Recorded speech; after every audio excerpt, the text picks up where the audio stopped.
Arestado ang isang 23 anyos na lalaki na nagwala umano at pinagtataga ng itak ang pintuan ng isang police substation matapos siyang maawat ng isang pulis sa lungsod ng Taguig.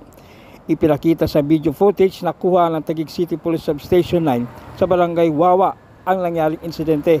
Sinabi ng pulisya na nagwala ang lalaki sa loob ng substation habang may dala siyang itak. Pinakalma ng mga otoridad ang suspek at pinatanggal ang suot na t-shirt nang makitaan siya ng droga na nagresulta sa kanyang pagkakaaresto. Nagkaroon ng damage ang pintuan ng stasyon. Hindi nabanggit sa ulat kung ano ang dahilan ng kanyang pagwawala sa naturang himpilan ng pulisya. JP Mapa, inaaresto ka namin sa salang pag-iingat o pagtatago ng pinagbabawal na droga. May karapatan ka manahimik.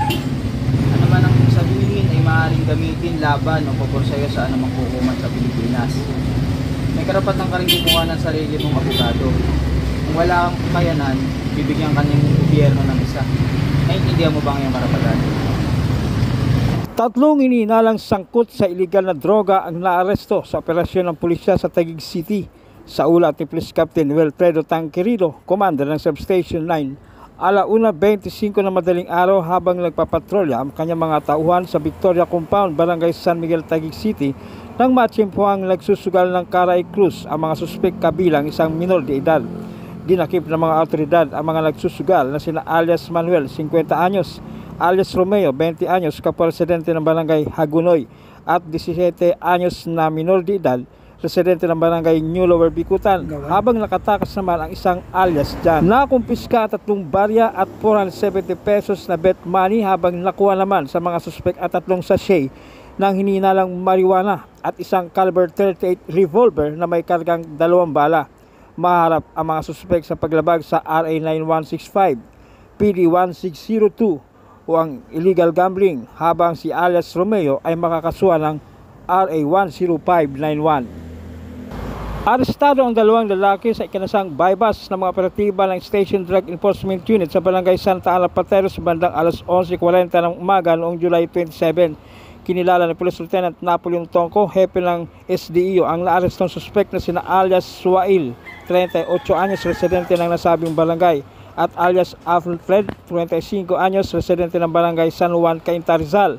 Nakumpiska sa suspect ang 7 pakete ng hininalang shabu na may bigat na 5 gramo na may standard drug price na 34,000 at bypass money. Kasong paglabag sa Republic Act 9165 o Comprehensive Dangerous Drugs Act of 2002 ang inihain sa mga suspek. Sir, ito yung nabili ko sa kanila, sir. Sir. Saan? Ito, sir. O sige, ilapag mo dyan. Sinilas mo. Nabili mo, tingnan niya. Tanggalin mo yung kaya mo nakuha. Kaya mo nakuha yan. Kaya nakuha. Bali, sir, binili ko, sir, sa kanya. Tapos kinuha niyo sa kanya, sir, eh. Galing sa kanya yung ano, item. Sige. Sir, may lamesa kayo dyan? Kapkapan mo nga. Kaya mo na kayo. Kapkapan ko muna to, sir. Sige. Say what?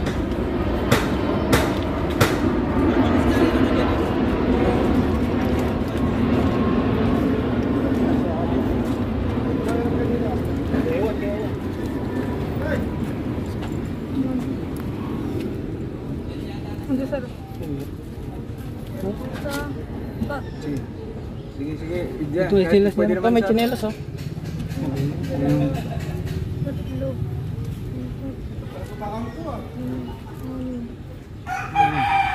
Ano to? Sa helmet. Wala yan. Tapon mo na yan. Baka magamit pa.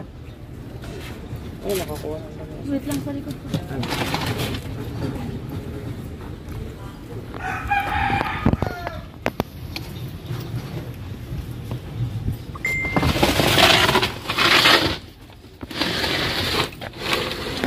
Ay, kasi may nagawang sabuan doon sa ano.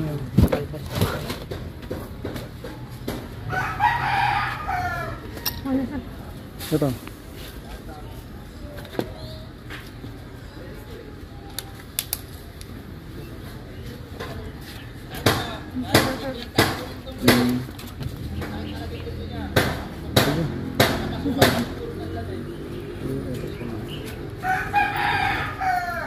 Oh, putang na, meron ka pang ano ah.